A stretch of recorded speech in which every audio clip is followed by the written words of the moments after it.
قد عظمت فللأمجاد بانيها ومن يسعى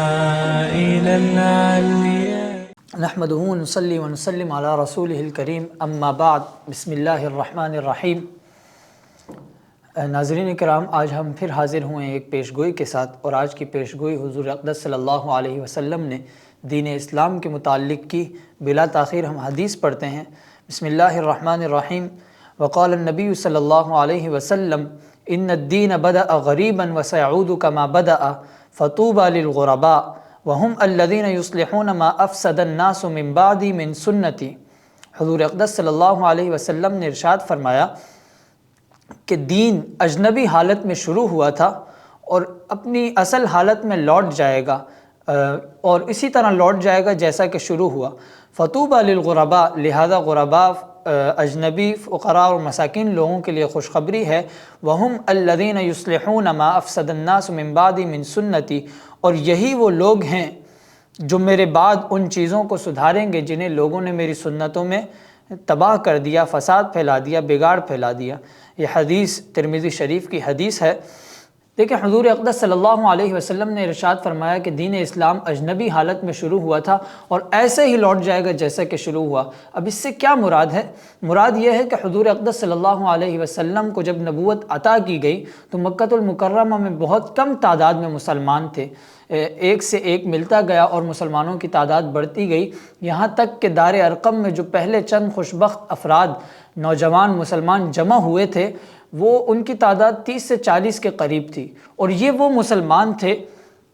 جنہیں اپنوں کی طرف سے دھتکارا گیا تھا۔ اپنے ہی قوم، قبیلے، اپنی ہی زبان کے لوگوں نے انہیں پرایا کر دیا، ان پر ظلم و ستم ڈھائے گئے، اور ان صحابہ کرام کو، ان مسلمانوں کو شرعی احکام سے، اپنے دینی تقاضوں سے روکا گیا، انہیں عبادات سے روکا گیا، یہاں تک کہ نماز پڑھنے پر ان پر پابندی تھی، اذان نہیں دے سکتے تھے، نماز ادا کرنے کے لیے کھڑے ہوتے تھے تو مشرکین، یہودی اور اپنے ہی قوم اور قبیلے کے لوگ آ جاتے تھے اور ان مسلمانوں کو تکلیف پہنچاتے تھے، انہیں نقصان پہنچانے میں کوئی کسر باقی نہیں رہنے دیتے تھے، یہاں تک کہ حضور اقدس صلی اللہ علیہ وسلم کو حکم ہوا کہ وہ مدینہ المنورہ کی طرف اب ہجرت کر لیں۔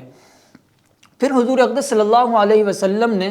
ایک اپنے ساتھی کے ساتھ، یار غار کے ساتھ، سیدنا ابوبکر صدیق رضی اللہ تعالیٰ عنہ کے ساتھ مدینہ المنورہ کی طرف ہجرت کی، اور وہاں آپ صلی اللہ علیہ وسلم کو اور مزید لوگ ملے جنہوں نے آپ کے ہاتھ پر بیعت کی اور اسلام قبول کیا۔ اس طرح مسلمانوں کی تعداد بڑھتی گئی، لیکن اس وقت تک کوئی نہیں جانتا تھا کہ یہ مسلمان ایک دن لوٹ کر پھر مکۃ المکرمہ میں آئیں گے، مکہ کو فتح کریں گے، اسے اپنا گھر بنائیں گے، مسلمانوں کا قبلہ بنائیں گے، یہاں پر جتنے بت ہیں ان بتوں کو توڑا جائے گا۔ اس وقت تک لوگ نہیں جانتے تھے کہ یہی اجنبی دین، اسی غریب دین کے ماننے والے، اسی اسلام کے چاہنے والے،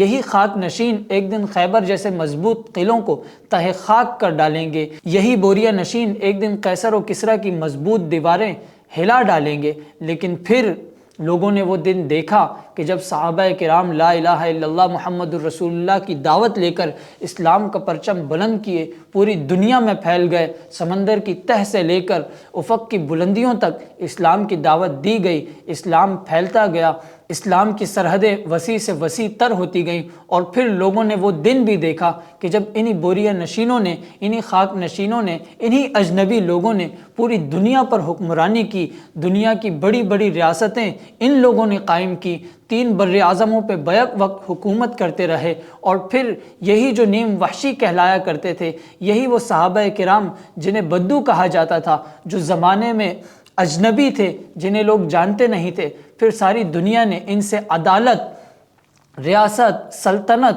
معیشت، معاشرت، اخلاقیات کے آداب سیکھے۔ پھر اللہ رب العزت نے مسلمانوں کو وہ عزت و مرتبہ دیا کہ یہ مسلمان پوری دنیا میں پھیل گئے اور پوری دنیا میں اپنی ریاستیں قائم کیں۔ یہ ان کی تاریخ کا ایک سنہری دور تھا۔ لیکن اب کیا حال ہے اسلام کا کہ وہ ایک امت لا الہ الا اللہ محمد رسول اللہ کلمے کی ماننے والی، کلمہ پڑھنے والی ایک امت مختلف حصوں میں تقسیم ہو گئی، مختلف ریاستوں میں، مختلف ملکوں میں، مختلف سرحدوں میں تقسیم ہو گئی۔ المسلمون کجسد واحد والی جو حدیث تھی اس سے ہم ہٹ گئے۔ وہ مسلمان جو ایک جسم کی مانند ہوا کرتے تھے، وہ اسلام کا وہ جسم، اس کے تمام اعضاء کٹ گئے، بٹ کر رہ گئے، اور ساری طاقت اسلام کی ختم ہو گئی، اور اب اسلام قریب ہے کہ دوبارہ مغلوب ہو جائے۔ اور یہ تو ہونا ہی تھا، کیونکہ حضور اقدس صلی اللہ علیہ وسلم جو کہ رسول کریم صادق و امین کائنات کے پکے سچے انسان ہیں، انہوں نے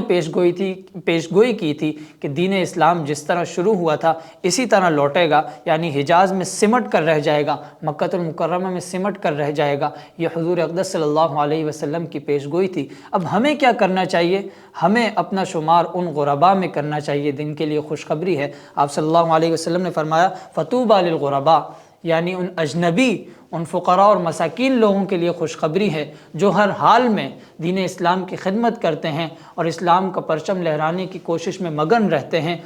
دنیا کی لالچ سے، نفسانی خواہشات سے دور رہتے ہیں، اپنے دل کو حب جاہ حب مال کا گھر نہیں بناتے، بلکہ خالصتاً اللہ کے دین کی خدمت میں مصروف عمل رہتے ہیں۔ ایسے لوگوں کے لیے حضور اقدس صلی اللہ علیہ وسلم نے خوشخبری سنائی کہ یہ لوگ گمنام رہتے ہیں، انہیں نہ دنیا سے مطلب ہے، نہ دولت سے مطلب ہے، نہ شہرت سے مطلب ہے، یہ تو صرف اللہ رب العزت کے دین کے پکے سچے سپاہی ہیں۔ اور ایسے لوگ آج بھی دنیا میں بہت سے پائے جاتے ہیں جو بالکل گمنام ہیں، لیکن پھر بھی کوشاں ہیں، مصروف عمل ہیں، کہ جو اس وقت اسلام میں، دین میں، آپ صلی اللہ علیہ وسلم کے احکام میں، ان کی تعلیمات میں جو تبدیلیاں کر دی گئیں، تحریفات کر دی گئیں اور اسے نقصان پہنچانے کی جو کوشش کی گئی، وہ اس نقصان کو پورا کر رہے ہیں، اس فساد کو، اس بگاڑ کو سدھارنے کی کوشش کر رہے ہیں، اس کی اصلاح کی کوشش کر رہے ہیں۔ ہمیں ان لوگوں کے ساتھ ملنا چاہیے، ان کے ساتھ بیٹھنا چاہیے اور ان کا ہم جماعت ہونا چاہیے، تاکہ وہ خوشخبری جو ان لوگوں کے لیے آپ صلی اللہ علیہ وسلم نے فرمائی